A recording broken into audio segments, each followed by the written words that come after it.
दोस्तों आज मैं आप सभी के लिए बहुत बहुत इंपॉर्टेंट वीडियो लेके आ चुका हूँ पाई नेटवर्क की तरफ से। क्योंकि आज के वीडियो के अंदर मैं आप सभी को बताने वाला हूँ, मैं आपको टाइटल ही पढ़ के बताता हूँ क्या बात करने वाले हैं। Pi network and the 2025-2030 infrastructure picture. मतलब पाई नेटवर्क 2025 तो बीत ही चुका है, 26 भी ऑलमोस्ट बीत ही जाएगा कुछ टाइम बाद, ठीक है। तो 30 तक मतलब कि अभी तक क्या हुआ है वो तो आपको पता ही है, और आगे क्या होगा 27 में या 26 के एंडिंग तक में क्या होगा, 28, 29, 30 इन सालों में क्या होगा, उसकी बेसिकली हम यहाँ पे बात करेंगे। और इसके प्रॉपर डिटेल में आपको मैं समझाने वाला हूँ, तो वीडियो को ना ध्यान से देखना, तभी समझ में आपको आएगा। क्योंकि यहाँ पे आपको A to Z मैं चीज़ें क्लियर कर दूंगा। लॉन्ग आर्टिकल है तो मैं मोटा मोटा जो भी इंपॉर्टेंट फैक्टर्स है, इंपॉर्टेंट पॉइंट्स हैं, वो मैं आपको एक्सप्लेन करूँगा। When the factor coverage for open mainnet today, ठीक है। अगर ओपन मैनेंट होता भी है तो क्या क्या आपको देखने को यहाँ पे मिलने वाला है। ओके, तो यहाँ पे प्रॉपर तरीके से बताया जा रहा है क्या क्या इन कुछ महीनों के अंदर हमें देखने को मिला है, उसके बारे में बात किया जा रहा है। तो पहले मैं आपको शॉर्ट में एक्सप्लेन करता हूँ इस आर्टिकल को, फिर मैं आपको बताऊंगा जो मिस आउट हो चुका है। और कुछ भी आपको समझना है ज़रूर से कमेंट कर लेना, ठीक है। पाई नेटवर्क और 2025 से 2030 का इंफ्रास्ट्रक्चर फ्यूचर, आसान भाषा में आपको समझाने वाला हूँ। इस पोस्ट का सरल मतलब क्या है वो मैं आपको बताने वाला हूँ। पाई नेटवर्क शायद सिर्फ एक क्रिप्टो प्रोजेक्ट नहीं बल्कि भविष्य की डिजिटल अर्थव्यवस्था के लिए खुद को तैयार करने पर ध्यान दे रहा है। 2026 में दुनिया में 3 बड़े बदलाव तेज़ी से हो रहे हैं। पहला है एआई का तेज़ी से विकास। एआई अब सिर्फ चैट करने तक सीमित नहीं है, यह कोडिंग, वीडियो जनरेशन, रिसर्च और कॉम्प्लेक्स टास्क भी कर रहा है। बड़ी कंपनियां एआई के लिए बड़े बड़े डेटा सेंटर और इंफ्रास्ट्रक्चर बना रही है। तो इसको आप में से सभी लोग एग्री करेंगे, क्योंकि आपको पता है कि एआई अब सिंपल नहीं रह चुका, एआई कितना पावरफुल बन चुका है। सेकंड है इंटरनेट इंफ्रास्ट्रक्चर में बड़ा बदलाव। क्लाउड कंप्यूटिंग अब एआई क्लाउड की ओर बढ़ रही है। 5G, 6G, satellites, fibre optics, edge computing और एलओटी जैसे टेक्नोलॉजीज भविष्य के कॉन्सेप्ट, ठीक है, उसको देख रही है और कनेक्टिविटी को एक तरीके से तैयार कर रही है वर्ल्ड लेवल पे। ओके, तीसरा है क्रिप्टो रेगुलेशन में बदलाव। दुनिया के कई देश क्रिप्टो को पूरी तरह बैन करने के बजाय उसे रेगुलेट करने की बात करते हैं, उसको पॉजिटिवली लेने की बात करते हैं, जिसमें उनका जो पॉइंट होता है स्टेबल कॉइन्स को लेके है, RWA रियल वर्ल्ड एसेट को लेके है, और टोकनाइज पर है, जो कि धीरे धीरे इस पर काम किया जा रहा है। और आप देखोगे क्लैरिटी एक्ट वगैरह भी आने की बात चल रही है। पाई नेटवर्क के लिए इसका क्या मतलब है? इस थ्योरी के हिसाब से पाई को टीम जल्दीबाजी करने के बजाय पहले इकोसिस्टम की जो फाउंडेशन है उसको मजबूत करने में लगा हुआ है, जैसे KYC, identity, payments, application, smart contracts और ब्लॉकचेन इंफ्रास्ट्रक्चर है।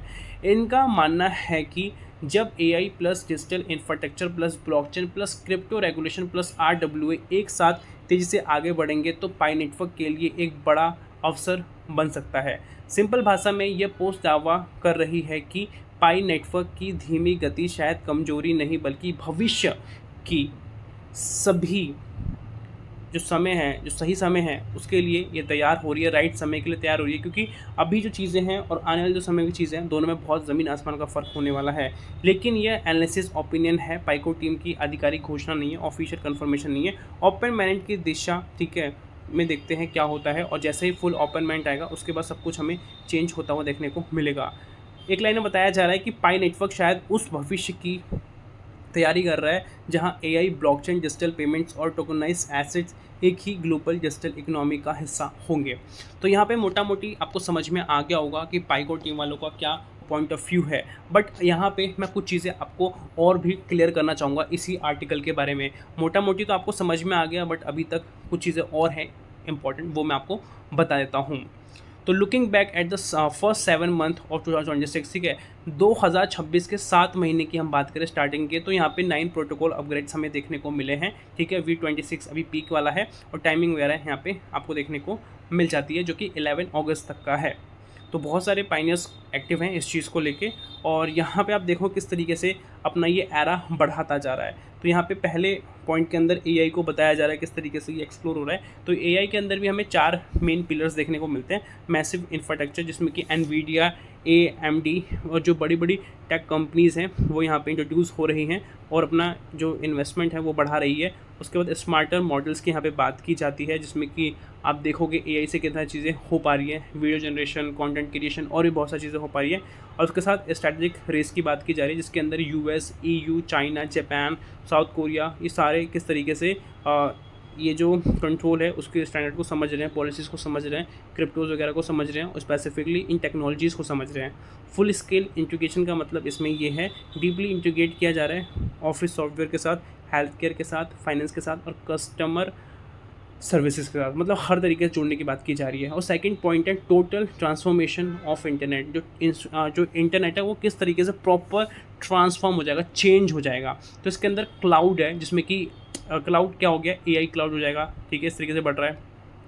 और ट्रिलियम्स ऑफ USD फ्लोइंग होगा, इस तरीके से इंफ्रास्ट्रक्चर हो रहा है। AI ट्रेनिंग से आप देखोगे AI कितना पावरफुल हो चुका है। आजकल लोगों के फोरहेड पे एक मशीन लगाई जा रही है जो आपके काम को देखती है कि आप किस तरीके से सिलाई करते हो, किस तरीके से बर्तन धोते हो, किस तरीके से खाना कुक करते हो, किस तरीके से क्या करते हो, वो सब कुछ देख रही है। और वो हज़ारों घंटों की वो जो क्लिप होगी वो एनालाइज करने के बाद AI मशीन खुद ही सब कुछ कर लेगा। इस तरीके से चीज़ें की जा रही है जो मैं आपको यहाँ पर बता रहा हूँ, ठीक है। AI एजेंट्स हैं, रोबोट्स हैं, रियल टाइम प्रोसेसिंग इंफ्रास्ट्रक्चर है, ये सब हमें देखने को मिलता है।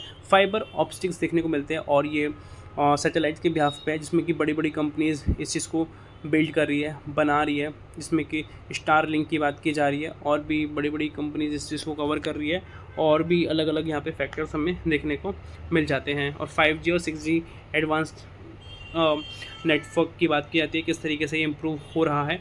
और तीसरा है कि क्रिप्टो रेगुलेशन की यहाँ पे बात की जा रही है, तो ये किस तरीके से अभी गवर्नमेंट देख रही है उसके बारे में यहाँ पे बताया जा रहा है। From banning to regulating the capture value. शुरू में क्या था, क्रिप्टोस को लेकर नेगेटिविटी थी कि बंद करो करके, इस टाइप का था। बट अब रेगुलेशन के पीछे गवर्नमेंट भाग रही है, क्योंकि उनको भी पता है कि इसका फ्यूचर एक्चुअल में क्या है। तो कुछ कंट्री का मैं बताना चाहूँगा क्या चल रहा है। तो US का जो स्टैंडर्डाइजिंग है स्टेबल कॉइन को लेके है, लीगल फ्रेमवर्क को लेके एक क्लैरिटी देने की बात की जा रही है, जिसमें कि ये डिफरेंस दिखाया जा रहा है सिक्योरिटीज़ वर्सेस डिजिटल कमोडिटीज़ को लेके किस तरीके से काम कर रहा है। और clarity act is still dragging on. तो क्लैरिटी एक्ट को लेके US में काम चल रहा है, देखते हैं कब तक ये आ जाएगा। AU की बात की जाती है, MICA official in effect the first comprehensive regulatory framework, ठीक है। यूरोपियन मार्केट के अंदर MICA ऑफिशियल फ्रेमवर्क की बात की जा रही है। UK एंड UAE के अंदर bring crypto into main stream finance system with clear licensing. तो UK और UAE के अंदर बात किया जा रहा है कि जो क्रिप्टो है वो किस तरीके से मेन स्ट्रीम होगा, प्रॉपर तरीके से किस तरीके से क्रिप्टो आएगा और कैसे ये फाइनेंस सिस्टम के अंदर एक अच्छे तरीके से स्मूथली रन करेगा। हांगकॉन्ग और सिंगापुर को बताया जा रहा है किस तरीके से मेंटेन करेगा एक अच्छी पोजीशन को और एशियाज़ Web3 हब बनेगा। जापान का बताया जा रहा है कंप्लीटिंग द लीगल, ठीक है, corridor to promote asset tokenisation, किस तरीके से कंप्लीट कर रहा है लीगल कॉरिडोर्स को जिससे कि प्रमोट होगा एसेट टोकनाइजेशन। और यहाँ पे 3 मेजर ड्रिवर बताया जा रहा है जो कंट्रीज़ के लिए है, जिसमें कि stable coin have become real world payments infrastructure. जो स्टेबल कॉइन्स है वो किस तरीके से ग्लोबल लेवल पे जाएंगे, हिट होंगे, एक गेम चेंजर साबित होंगे। RWA की बात की जा रही है, जिसमें रियल वर्ल्ड एसेट टोकनाइजेशन है जो टेस्टेड है बड़ी बड़ी इंस्टीट्यूशंस द्वारा। उसके बाद जो नेशन रेस है वो किस तरीके से कैप्चर करती है कैपिटल को और टेक टैलेंटेड को, जो कि मतलब टेक्निकल फील्ड के जो टैलेंट्स होते हैं, किस तरीके से चीज़ें इंप्रूव हो रही है। आपको ही पता है कि आज के टाइम पे AI इतना पावरफुल हो चुका है, जो भी आपको करना है, एप्लीकेशन क्रिएट करनी है, इसके लिए आपको अच्छा खासा पढ़ना पड़ता है। बट आज के टाइम पे आपको एक अच्छी कमांड देना आना चाहिए, थोड़ी नॉलेज होनी चाहिए, आप ये सारा काम ईजिली कर लोगे। What is pi network waiting for. Pi network किस चीज़ का वेट कर रहा है, तो उसको लेके यहाँ पे लिखा है looking at the macro picture. Pi network wait कर रहा है एक बहुत ही मैक्रो पिक्चर का, जिसमें कि डिजिटल इंफ्रास्ट्रक्चर रेडी किया जा रहा है, मतलब हर एक फील्ड का AI और क्रिप्टो रेगुलेटरी ट्रांसफॉर्म कर रहा है और ये सब मिलके काम कर रहे हैं। और ये प्रॉपर एक क्लियर रोड मैप बनाता है, फाउंडेशन बना रहा है, जिससे कि आने वाले समय के अंदर सबको बहुत ज़्यादा हेल्प होने वाली है। तो इस तरीके से बेसिकली काम करने की बात की जाती है। और आज की वीडियो के अंदर जो मेरे को बताना था मैंने आपको बता दिया। आई होप आपको समझ में आया होगा। और भी इन्फॉर्मेशन आपको हमारे आने वाली वीडियोज़ के अंदर मिलेगी, तो जरूर से चैनल को सब्सक्राइब करो, नोटिफिकेशन बेल को प्रेस कर ले। मिलते हैं अगली वीडियो के साथ, तब तक के लिए जय हिंद, वंदे मातरम।